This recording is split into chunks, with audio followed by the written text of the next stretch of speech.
Hi అండి. నేను చేసుకునే దీపారాధన విషయంలో నాకు ఈ 2, 3 రోజుల నుంచి వచ్చిన కామెంట్స్ అండి. అంటే ప్రతి ఒక్క కామెంట్‌కి రిప్లై ఇవ్వలేను కదా! అందుకు ఒక వీడియోలో చెప్దాము.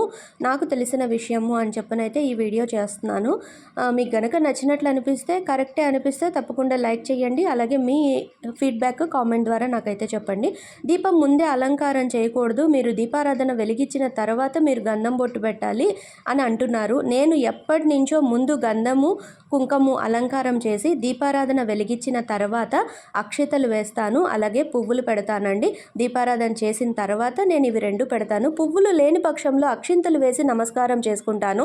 కొంచెం ప్రాక్టికల్గా ఆలోచించండి. వెలిగించిన తర్వాత గంధము, కుంకుమ పెట్టుకుంటూ ఉండాలంటే సెగ తగలదండి చేతికి.